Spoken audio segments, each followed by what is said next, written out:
Mi nombre es Belén Díaz Salazar Valdés. Soy psicóloga y en 2018 me fui a trabajar a Coria del Río, Sevilla, a un centro diurno de personas mayores que se llamaba Dolores Quinta.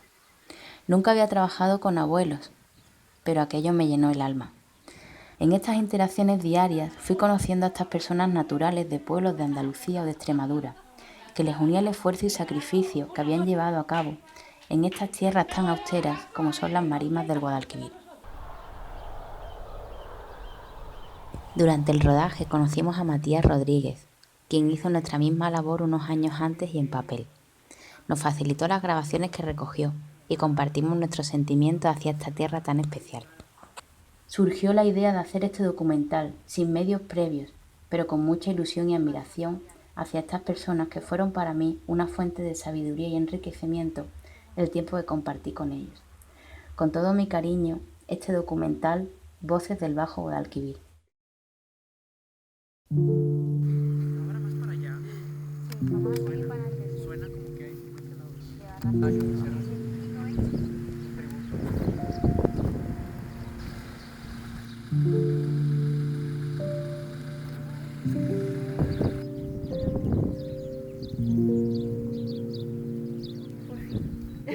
¿El qué? ¿No es para la foto solamente? Ah, vale. Estamos solamente haciendo fotos. Estupendo.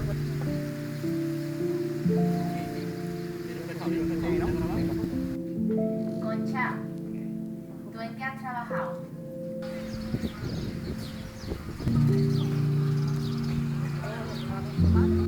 Y después ya se quedaba él aquí trabajando, conoció a mi madre y ya se vinieron aquí a vivir.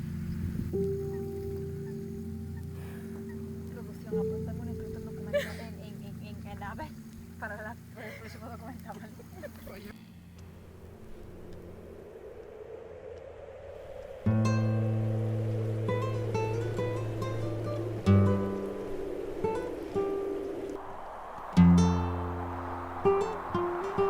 La marisma en general es una gran desconocida. Es una gran desconocida.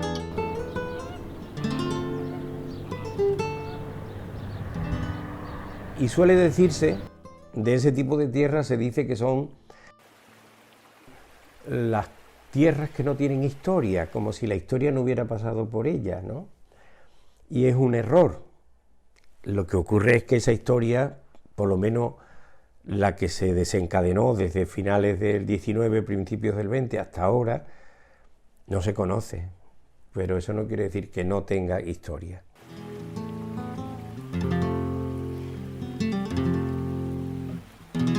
Aquí tomé contacto con un paisaje idílico, un paisaje espectacular que nunca había observado en mi entorno.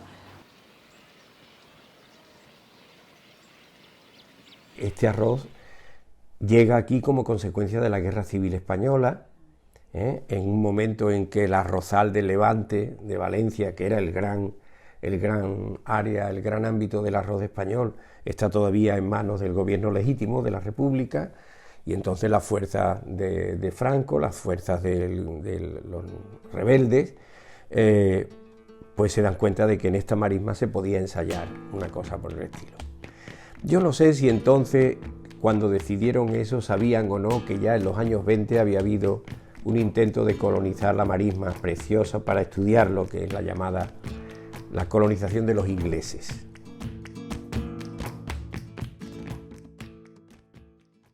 La marisma, cuando se retiró ese mar que había, pues se convirtió en zona ganadera.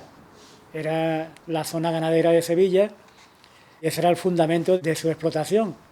El marqués de Cazarriera era el beneficiario de aquello, y cuando en los años 20 vende su propiedad a los ingleses van a crear un plan de explotación dedicado sobre todo a la siembra de algodón y de cereales. Pero para ello había que transformar por completo la marisma. Es cuando va a cambiar de verdad radicalmente el paisaje isleño.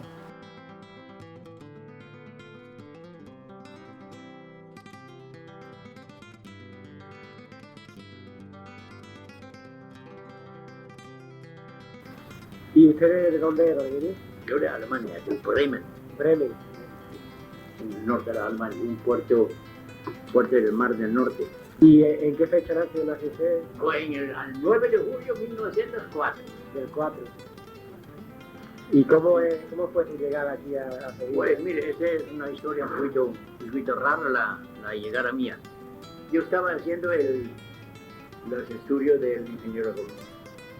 Y un poquito antes de terminar, recibí una nota de un tío mío de Zurich, Suiza, que es banquero. Y estaba él interesado precisamente en las islas meridionales. Y me preguntó si yo tenía terminado una vez los exámenes, si quisiera ir a España como pionero a una sociedad que iban a tomar, que iban a comprar la marisma derecha de Guadalquivir. Me mandaron un contrato fenomenal. Me pagaron una cantidad muy importante de pesetas. Ahí invirtieron una gran cantidad de millones, al principio eran 20 millones, que después se fueron aumentando porque el presupuesto fue quedando pequeño. ¿Y entonces qué edad tenía usted? Bueno, vine aquí por 23 años. Y me vine aquí el 1 de febrero de 1928. Y me llegué allí y me mandaron a la isla, a lo más último de la isla, en una parte que se llamaba Calonge, que era una chota grande. Me dieron 2.000 hectáreas en la mano a cultivar. Lo habían cultivado ya el año antes y con las inundaciones pues había perdido todo el trigo. Pero a pesar de eso seguían.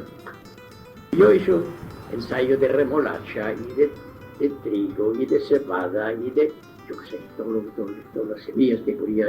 Y entre esto arroz, porque me había dicho un señor que en los terrenos salobres el que responde bien es el arroz. Y se sembró a voleo. Y entonces tomaron la decisión de empezar a colonizar aquello. 7, 10, 12 hectáreas, un colón en su familia, que era una casita ahí chiquitita. Se colonizó desde el Rincón de los Lirios hasta el Punta.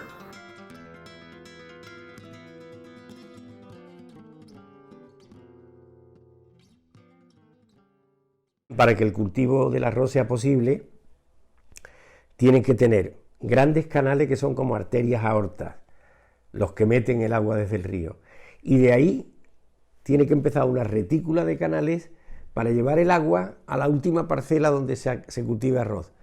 Y luego tiene que haber unos canalillos distintos para sacar el agua, para salir hasta el agua otra vez al río. Resulta que dijeron, eso se acabó y se cerró el agua. Ya no podían regar. Fracasaron porque gastaron todo el dinero que había en la compra y los desagües, riego y el dique de defensa, y como la administración, o sea, ha sido el principal. Me interesaba porque estaba eso indispensable aquí. Estas son cigüeñas negras las que llegan. Mira, forman una línea perfecta, ¿eh?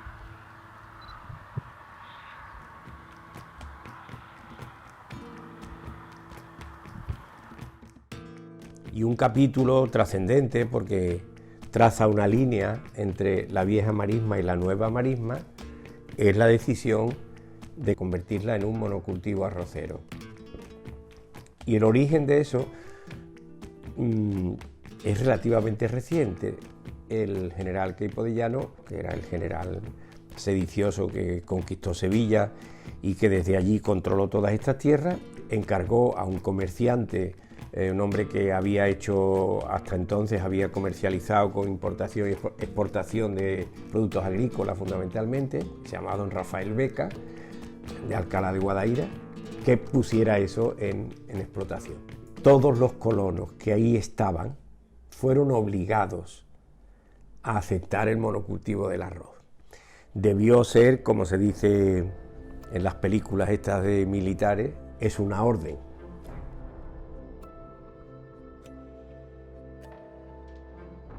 Ese tema nosotros lo vivimos en mi casa, con mi abuelo materno. Yo crecí en una casa que tenía una cuadra a la que llegaban animales que venían de la isla. Pues mi abuelo le dijeron, usted, esta tierra que lleva como un colono, es decir, pagando una renta, usted tiene que elegir entre marcharse o transformarla en regadío, en arroz. Un cultivo del que la gente de aquí no tenía ni idea. No tenía ni idea. Mi abuelo, el único hijo varón que tenía, no había visto un arrozal en su vida. ¿Y qué tuvieron que hacer? Pues tuvieron que recurrir a la gente que sabía.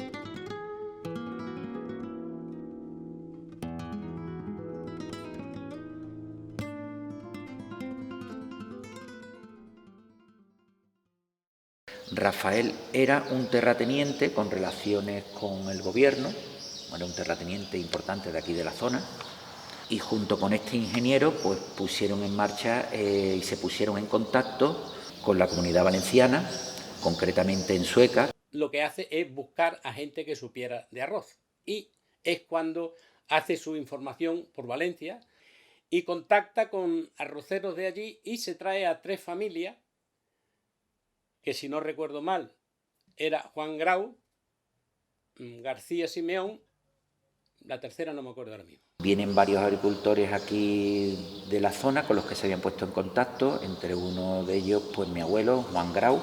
Y esas 3 primeras familias inician como agricultores arrendadores con derecho a compra.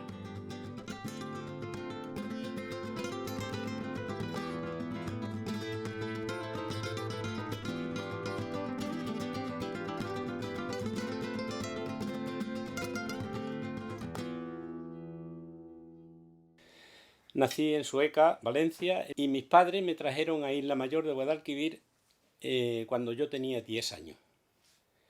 Pasamos de una ciudad que tenía alcantarillado, luz eléctrica en las casas, en las calles, todas las instalaciones de una ciudad moderna, las tenía desde 1937, pasamos a un páramo donde no había casa entre una y otra a menos de 300 metros.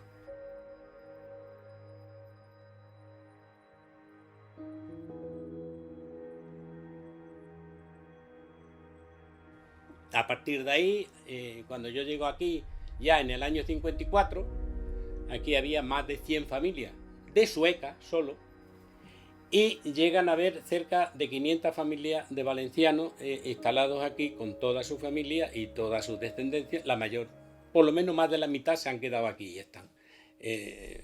La impresión es terrible.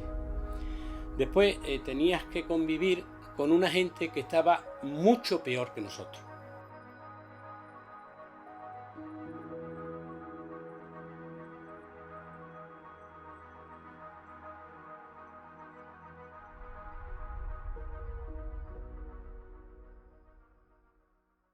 Las relaciones de los valencianos con los que ya vivían aquí, que en su mayoría, lógicamente, eran andaluces, eran muy tensas.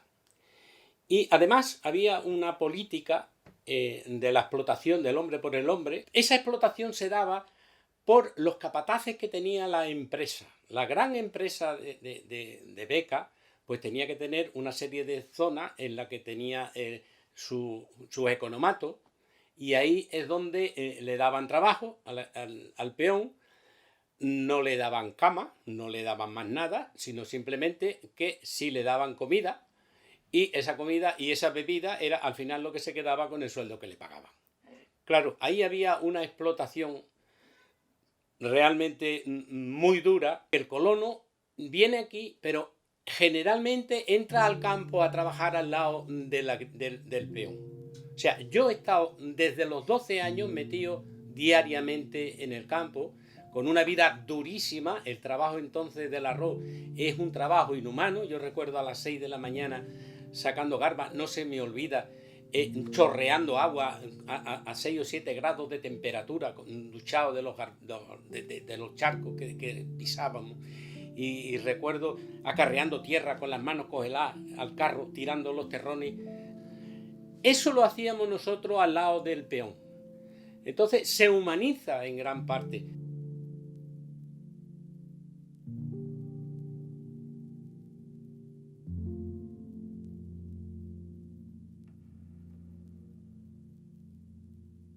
ellos, los valencianos, influyeron en muchas costumbres andaluzas.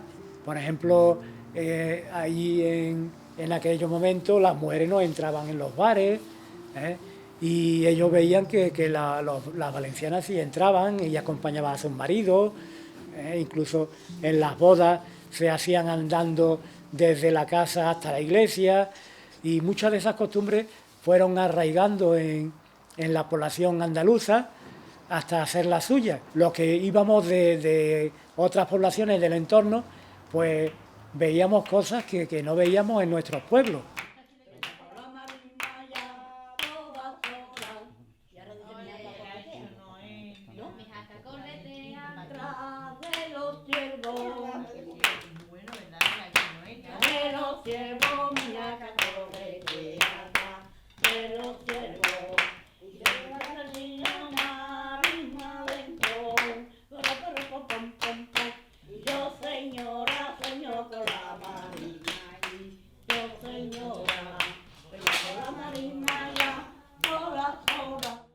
La isla siempre fue dura, es decir, que las condiciones de vida eran muy, muy duras, ¿no? Por eso la marisma fue siempre un umbral de despoblación, y luego cuando llegó el arroz, basta con que veáis las fotografías que hay de cómo se cultivaba el arroz, debió ser horroroso. Te lo voy a decir, en agua hasta aquí.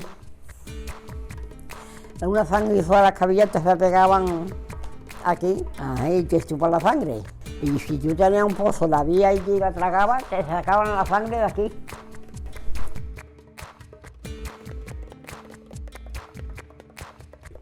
El viejo trabajo que antes se hacía de preparar la tierra, que había que hacerlo con un hombre subido sobre una especie de rodillo que tiraba un animal y tal.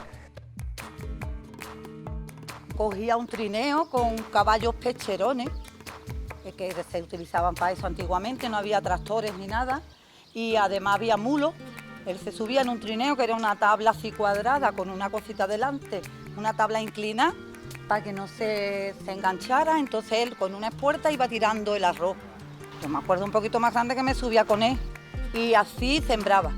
No sé cómo llevaba el control, porque eso es que eso tendría que saberlo él, que no sabía ni leer ni escribir, pero sembrar no le ganaba a nadie.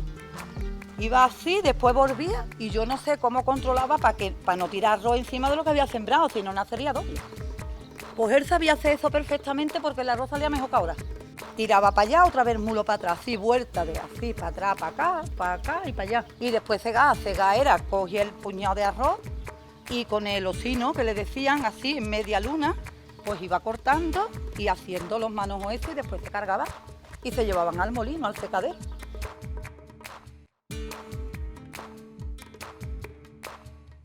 Porque eso había que clavar piquetes como loco, vamos.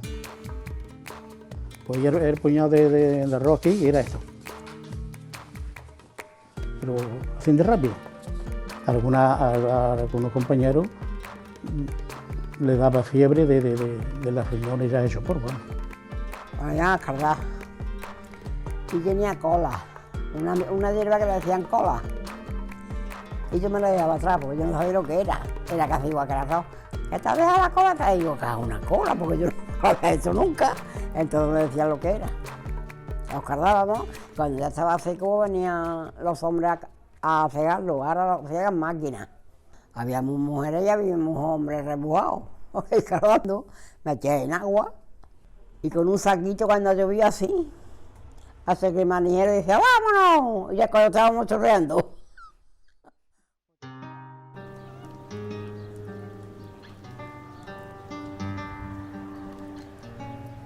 He sembrado garbanzo, he sembrado maíz, he sembrado algodón. Pues todo eso ha pasado yo. Porque yo he visto el mundo por un mujer y yo no he la araña.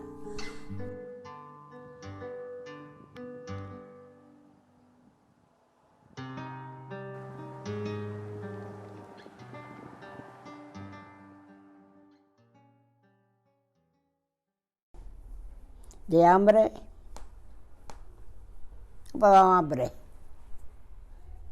Había unos puestos, los puestos eran de 4 chapas y muy bajitos, y ahí se metían, yo no sé las criaturas que se metían ahí a comer. Ahí el plato de garbanzo, pues no me acuerdo si costaba una peseta, y había criaturas que decían, yo pidiendo, y no pedía dinero, pedía un plato de comida. Que yo pagué más de uno, más de un plato, porque es que estaban las criaturas que se caían de hambre. Recuerdo a mi suegra que vivía en una choza y que era, ¿qué diría yo? Era el sitio donde iban a comer todos los que no tenían. Mi suegra era especialmente un amor. Y a cualquier persona que llegaba allí, entre ellos está Machín. Machín fue decenas de veces a comer a casa del abuelo. Bueno, pues les cayó bien, no era el cantante famoso, les cayó bien, y como otras muchas personas iba allí a los colonos a comer, cuando los colonos realmente no tenían nada, pero compartíamos lo que teníamos.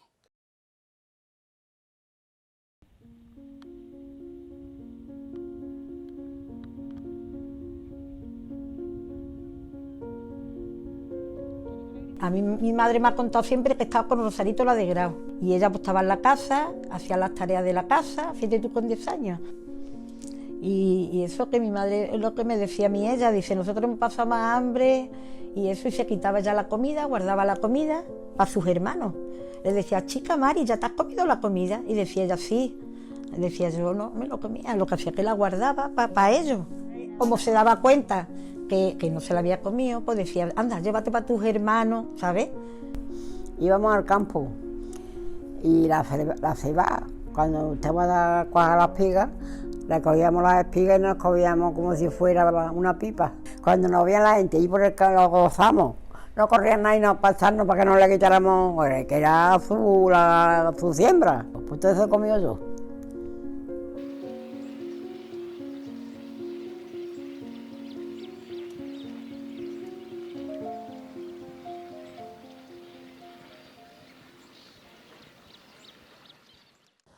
Aquí se trabajaba no de sol a sol, sino en el momento que apuntaba el día un poco, ya se estaba arrancando las garbas, y entonces había gente a hornar con los trineos, repartiendo las garbas en la tabla de arroz donde se plantaba. Y luego ya, después del arranque, se iban los plantadores a plantar hasta que se ponía el sol, hasta que ya no se veía. Había muchísimo trabajo, pero los sueldos estaban bajísimos. Hubo una huelga bastante grande. Yo creo que fue la huelga después de la guerra la más grande que había en Andalucía. Pues empezamos a luchar para hacer la huelga, para conseguir más sueldo. Que salió precisamente donde yo estaba plantando, que era en el Rincón de los Lirios. Y ya no me da miedo decirlo. Yo fui el que empezó a levantar a la gente en la planta.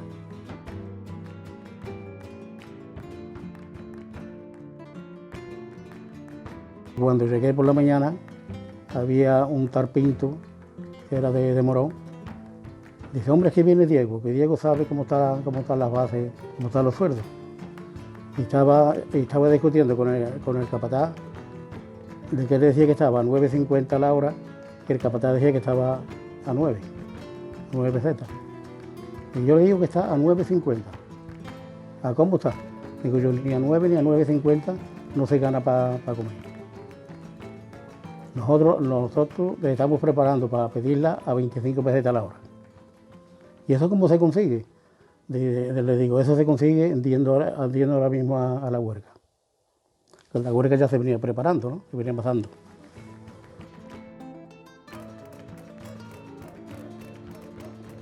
Yo llegué a Rincón, había una cuadrilla que eran todos amigos míos. Y yo, señores, ¿qué pasa esto? Así que vámonos por fuera. De allí me vengo con la cuadrilla que hay allí y venimos levantando cuadrillas por toda la carretera para adelante. Y cuando llegamos aquí, ahí no se cabía. Antes se trabajaba a jornada, se plantaba a jornada. A raíz de ahí el sueldo no se subió, pero se consiguió de trabajar por cuenta.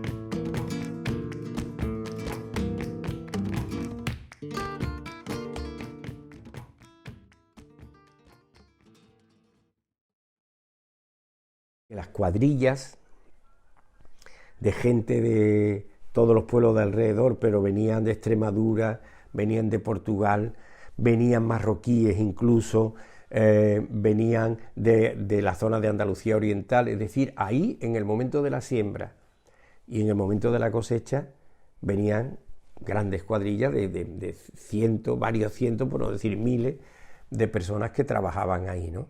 Nos vinimos todos a Sevilla. Mi madre era cocinera y mi padre era un trabajador nato. De los trabajadores nato era ahí. A todos, hacia el campo a todos. Que había trabajo para todos. Pero los extremeños tenemos fama de trabajadores. Se tuvieron que venir aquí a buscar trabajo, que aquí en la isla decía que había mucho trabajo. Mi madre es de Usagre, de Extremadura, y se vinieron a Plaza de Armas. Dice mi madre, pasamos un frío, un hambre, dice ahí todos chiquititos, todos acurrucaditos, y una sardina, para todo una sardina. Aquí en la papelera, entonces esto era una papelera, en la acera de la papelera, en la calle principal, ahí se quedaban los que venían de afuera, que no tenían de quedarse, se quedaban en la acera, y ahí los mosquitos se los comían. Y ahí le entraba el paludismo, una calentura que le entraba. Y estaba hecho así, no se podían andar. Venían las familias todos los años a la planta, después la siega, y ya estaban la cosecha, y ya se iban para los pueblos con el dinerito ganado. Una población que venía de distintas provincias andaluzas, incluso de Portugal, algunos barcos con canarios, muchos de ellos murieron en el intento.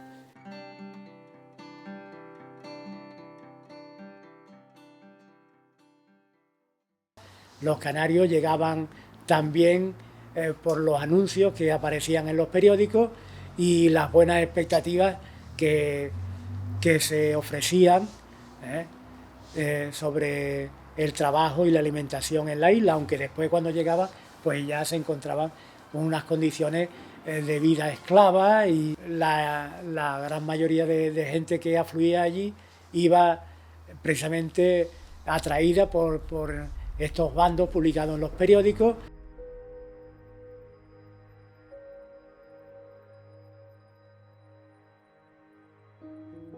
Así, venían aquí los pobres, tenían comida, ganaban dinero, muchos se quedaron. ¿Cuántos se quedaron? Que ya han muerto muchos se murieron. Claro, no tenían alimentación, trabajando en agua de día y de noche, porque eso se salía de noche en la garba. Aquí murieron muchos con el paludismo.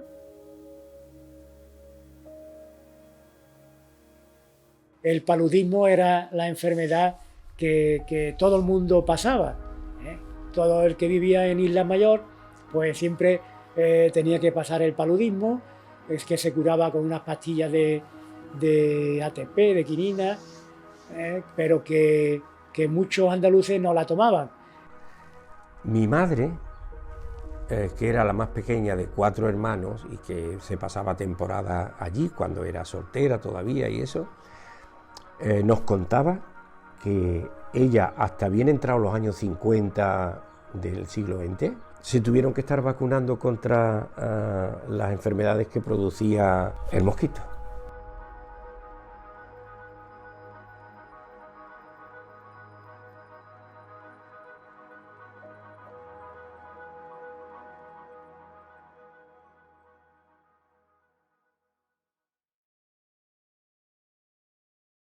Fíjate hasta qué punto esa era una tierra inaccesible, que en la guerra civil aquí en Coria,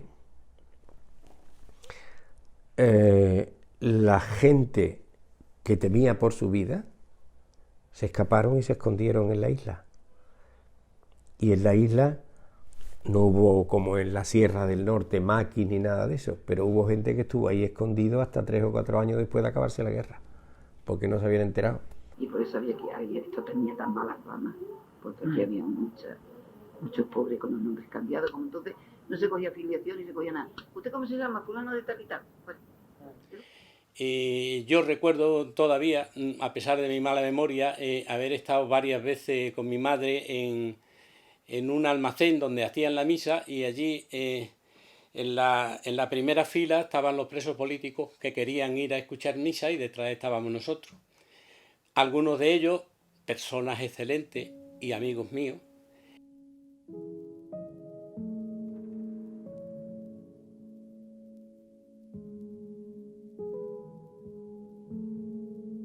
Llevamos 70 años viviendo aquí.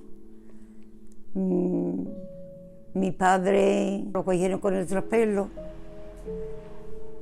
y se vino aquí huyendo del pueblo, porque lo andaban buscando y si lo cogían, pues lo metían en la cárcel. Pero vamos, pues no porque mi padre fuera eso nada, sino porque estaba en el traspelo que no quería que lo vendiera, que no era prohibido venderlo. Y se vino aquí huyendo. Así aquí no lo cogían y aquí pues andaban igual. Cuando todos se enteraron, eran en el tiempo de la planta y a todas las cuadrillas que había, a todas las iban buscando. Dejaban los obreros de trabajar para comerse el bocadillo y en todas las cuadrillas lo buscaban, como locos, los civiles, hasta que dieron con él. Y se lo llevaron a un centro de contratación. A un campo de contratación. Lo tuvieron allí 1 año. Y acabando de llegar mi madre murió. Parece que estaba esperando que llegara Eva a morirse. Porque estaba trabajando en el campo y se pinchó una puntilla. Y como los médicos ni lo vieron, ni la vieron, ni nada, pues le entró la gangrena y se murió. Y ya fue cuando ya entró a la casa, ya lo peor. Tuvo mi padre que coja a mi madre en un carro con una bestia y llevársela al cementerio Puebla a enterrarla, porque no teníamos ni para eso.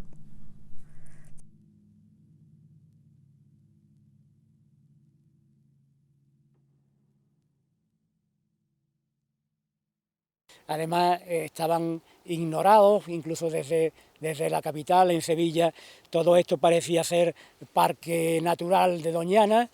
El nombre de Doñana absorbía por completo toda la población, que se mantenía entre la esclavitud y la clandestinidad como la gran desconocida de la provincia de Sevilla.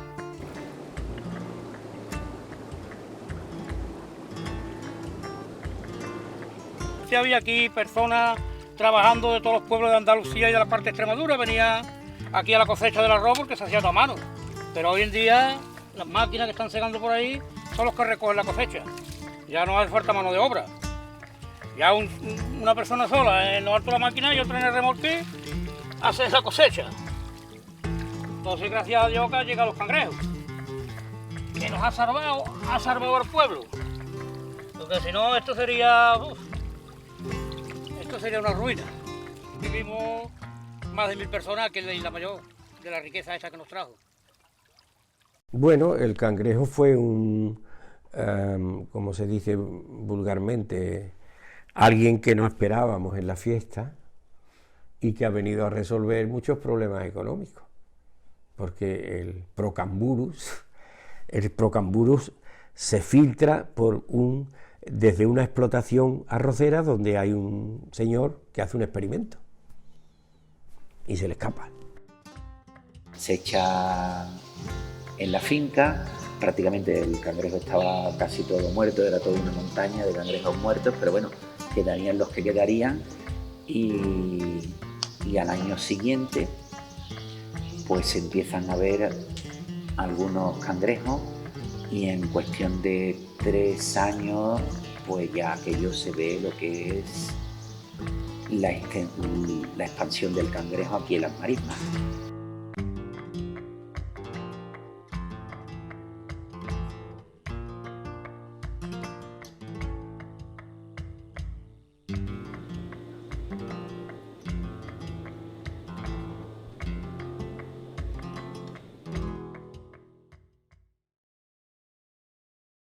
Las casitas eran, pues nada, un cuadradito, 2 dormitorios para uno y 2 para otro.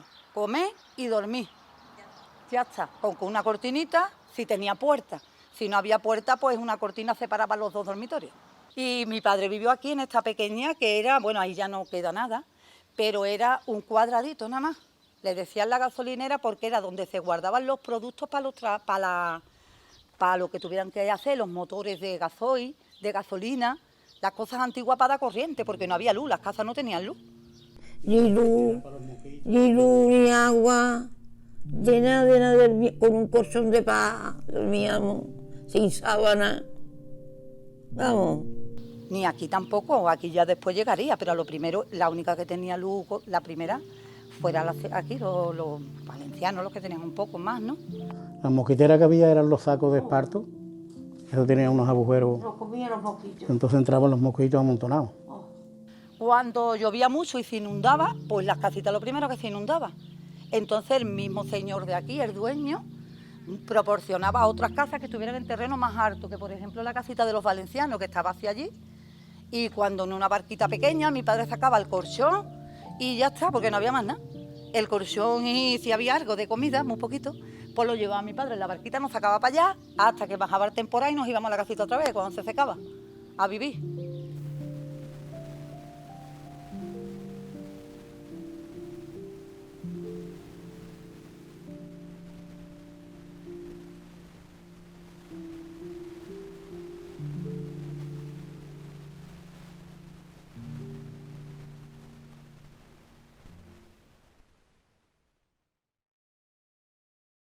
Una de las cosas que me gustaría destacar era la solidaridad y la camaradería que había entre los trabajadores.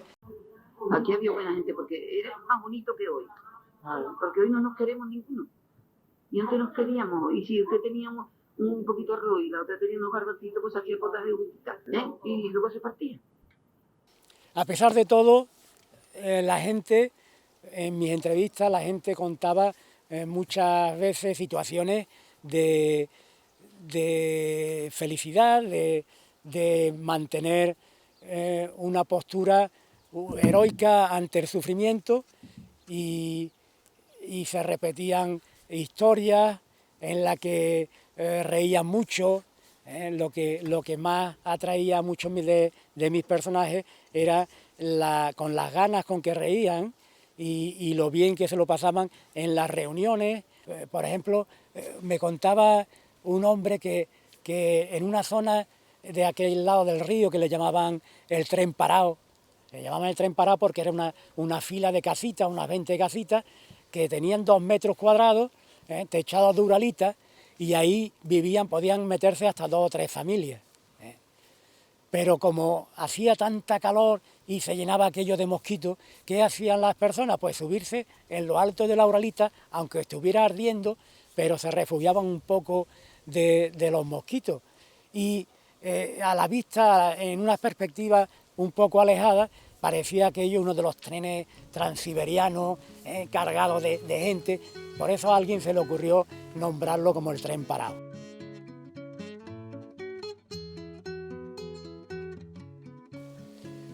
Bueno, pues en el tren parado, una noche alguien que había bebido más de la cuenta, a las 3 o las 4 de la mañana, empezó a llamar a la gente, era una noche de mucha luna, con bastante claridad, a la gente para empezar la faena.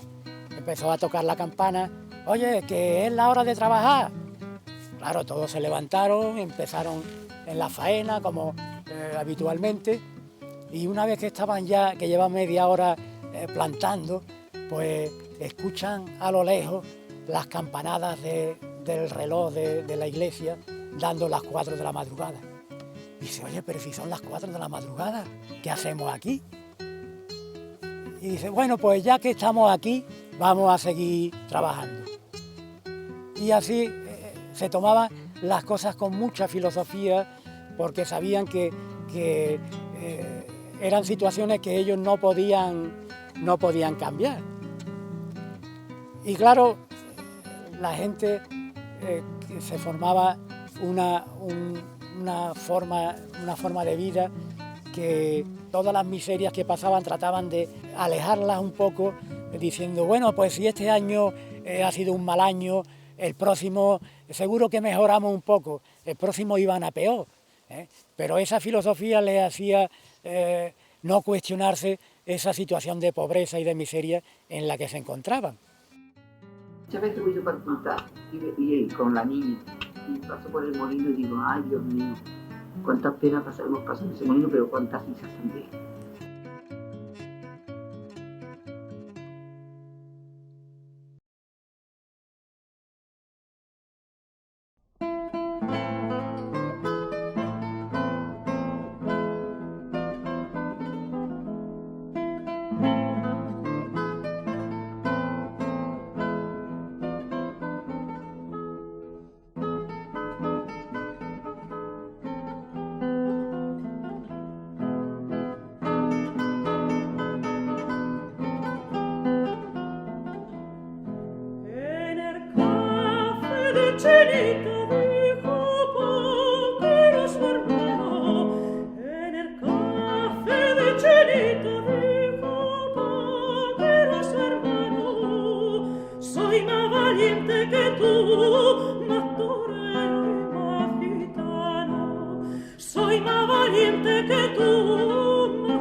¡Azúcar!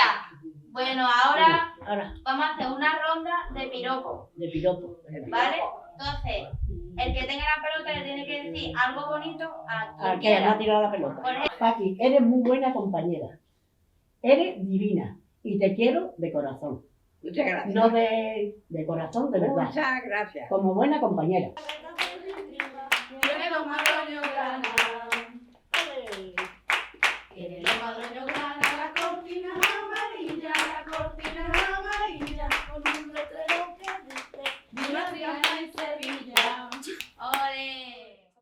Pues mi padre vino desde Morón, vino primero a echar las temporadas del arroz, cuando sembraban y todo, y después ya se quedaba él aquí trabajando, conoció a mi madre y ya se vinieron aquí a vivir.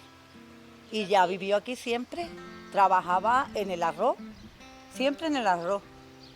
Cuando a lo mejor las tierras estaban que no tenían que prepararlas, pues se dedicaba a lo mejor al cangrejo, la temporada del cangrejo fue ya después más tarde. Pintaba, hacía de todo, pintaba, blanqueaba porque era con cal, tenía que blanquear aquí, esto por dentro, por fuera, también mi madre trabajó aquí dentro, como empleada de hogar. Y esta era su vida porque él ha hecho todo aquí. Pues yo me quedé sin padre con 3 años, yo no lo conocí, porque me lo mataron en la guerra. Pues mi madre vivía en la misma casa de mi abuela. Cuando mataron a mi padre, mi abuela estaba en un cortijo murado nuevo que le dicen Roales, y me llevó a mí con ella. Cuando cumplí esos años, pues me metió, mi abuelo era el manijero y mi abuela la que guardaba las gallinas y la que hacía y eso. Y dice, venga, me metió entre medio de las mujeres para que le ganara a mi madre. ¿Qué te digo más? Que pasa más pena, más hambre que un lagarto detrás de una pita.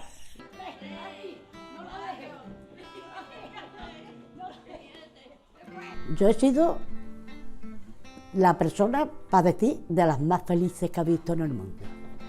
Yo nunca he visto a mi padre con mala cara por ese trabajo que hacía, ni al revés. Yo creo que le daba vida. Yo he visto en mi padre una persona enamorada de su trabajo y todo el mundo pensará, pues era duro el trabajo, pues era durísimo, pero él lo hacía encantado, porque él le gustaba y esta era su vida, esto. Esa es mi vida, mi alma, no tengo otra. Esa es tu vida. Esa es mi vida. Pues muy bien, Paco. Mi vida, menos mal que me han tocado dos hijos muy buenos. Y un marido muy bueno. Entonces en el centro de día, pues cuando empezó ahí, estaba encantadísimo al poquísimo tiempo, ¿eh? Hizo muy buenos amigos. Pasé un hombre que siempre había estado en el campo relacionándose con nadie, con animal y 3 compañeros nada más, ni saber leer ni escribir. Él se llevaba bien con todo el mundo, se relacionaba, intentaba aprender a dibujar, a colorear. Se sentía orgulloso cuando coloreaba un dibujo, cuando hacía un marquito con piedra, cuando te traía un broche, que los tengo todos guardados. Entonces mi padre, ojalá hubiera estado aquí hoy y hubiera disfrutado esto porque lo he hecho por él. Y si está allá arriba, pues me estará aquí.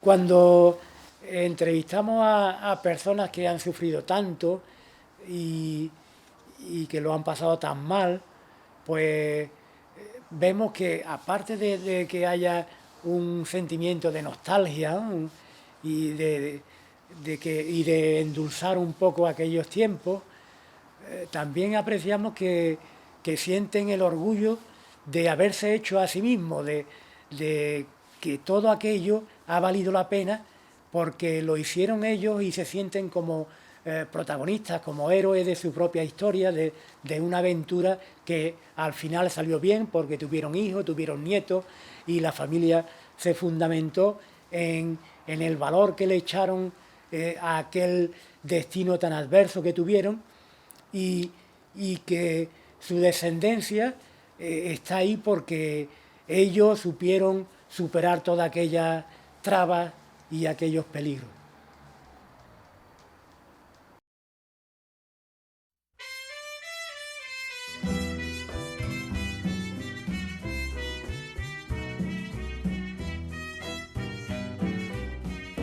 Dos gardenias para ti, con ella quiero decir,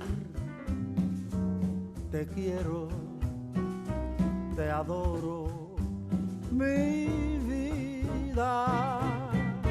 Ponle todas tu atención, que serán tu corazón y el mío.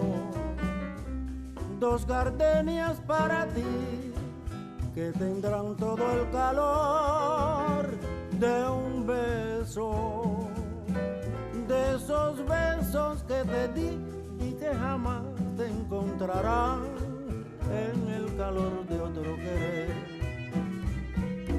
A tu lado vivirán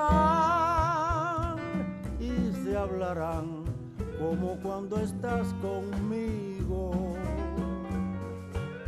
Y hasta creerán que se dirán te quiero.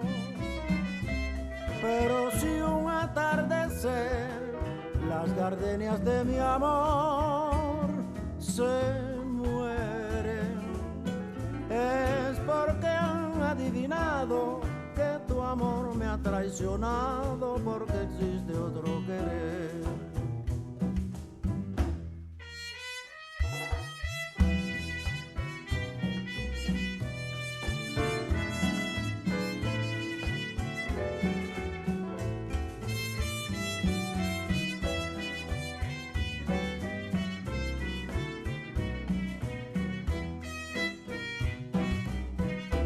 A tu lado vivirán y se hablarán solo cuando estás conmigo. Y hasta creerán que se dirán te quiero. Pero si un atardecer las gardenias de mi amor se mueren, es porque han adivinado que tu amor me ha traicionado, porque existe otro querer. Es porque han adivinado que tu amor me ha traicionado, porque existe otro querer.